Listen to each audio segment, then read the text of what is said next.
ये भक्तों, आज सुनते हैं वैशाख मास की संकष्टी चतुर्थी व्रत की कथा। तो एक बार बोलिए प्रेम से गणेश भगवान की जय। चौथ माता की जय। एक बार माता पार्वती जी ने गणेश जी से पूछा कि वैशाख माह के कृष्ण पक्ष की जो संकटा नामक चतुर्थी कही गई है, उस दिन कौन से गणेश का किस विधि से पूजन करना चाहिए एवं उस दिन भोजन में क्या ग्रहण करना चाहिए।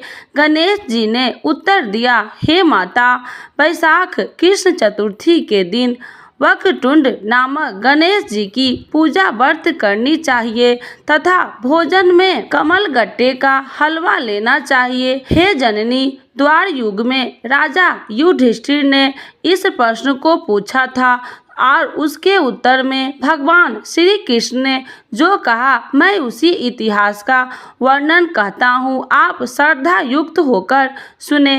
भगवान श्री कृष्ण बोले, हे राजन, इस कल्याण दात्री चतुर्थी का जिसने व्रत किया और उसे जो फल प्राप्त हुआ, मैं उसे ही तुमसे कह रहा हूँ। प्राचीन काल में एक रतिदेव नामक प्राप्ति राजा हुए। जिस प्रकार आग ऋण समूहों को जला डालती है, उसी प्रकार वे अपने शत्रुओं के विनाशक थे। उनकी मित्रता यम, कुबेर, इंद्रादिक देवों से थी। उन्हीं के राज्य में धर्मकेतु नामक एक श्रेष्ठ ब्राह्मण रहते थे। उनके दो स्त्रियां थीं, एक का नाम सुशीला और दूसरा का नाम चंचला था।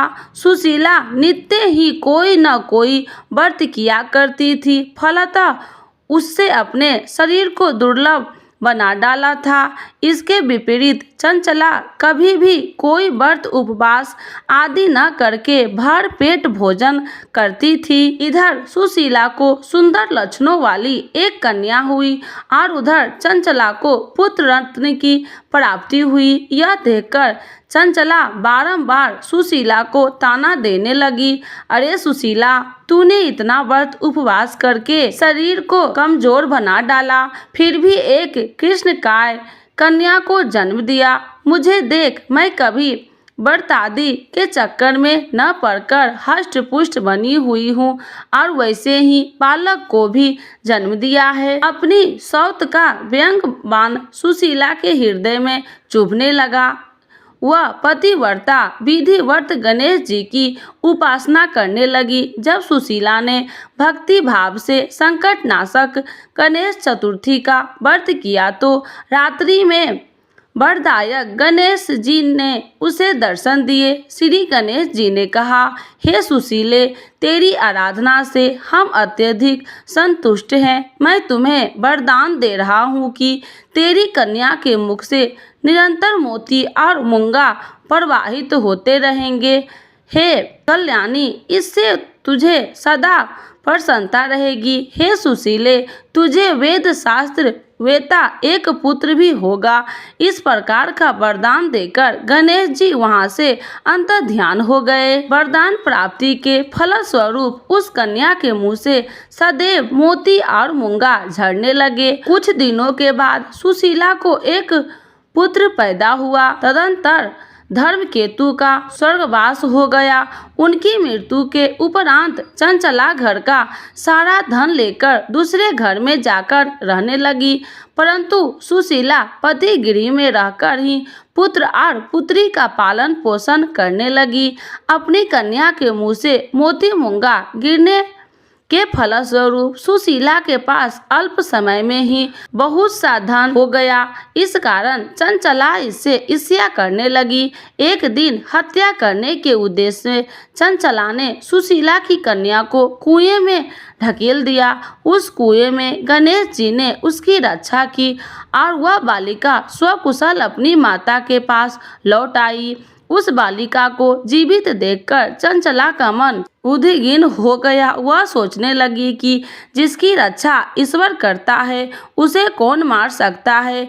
इधर सुशीला अपनी पुत्री को पुनः प्राप्त कर प्रसन्न हो गई। पुत्री को छाती से लगाकर उसने कहा, श्री गणेश जी ने तुझे पुनः जीवन दान दिया है। अनाथों के नाथ गणेश जी ही है। चंचला आकर उसके पैरों में नतमस्तक हुई। उसे देखकर सुशीला के आश्चर्य का ठिकाना न रहा। चंचला हाथ जोड़कर कहने लगी, हे बहिन सुशीले, मैं बहुत ही पापिन हूँ और दुष्टा हूँ। आप मेरे अपराधों को क्षमा कीजिए। आप दयावर्ती हैं। आपने दोनों कुलों का उद्धार कर दिया है।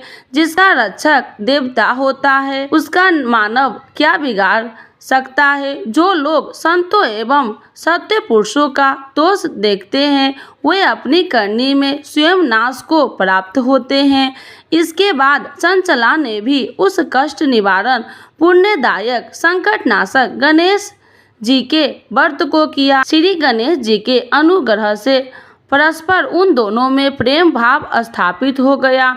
जिस पर श्री गणेश जी की कृपा होती है उसके शत्रु भी मित्र बन जाते हैं। सुशीला के द्वार संकटनाशक गणेश चतुर्थी व्रत किए जाने के कारण ही उसकी सौत चंचला का हृदय परिवर्तन हो गया। श्री गणेश जी कहते हैं कि हे देवी, पूर्व काल का पूरा बात आपको सुना दिया। इस लोक में इससे श्रेष्ठ विघ्न विनाशक कोई दूसरा व्रत नहीं है। भगवान श्री कृष्ण जी कहते हैं कि हे धर्मराज, आप भी विधि पूर्वक गणेश जी का व्रत कीजिए।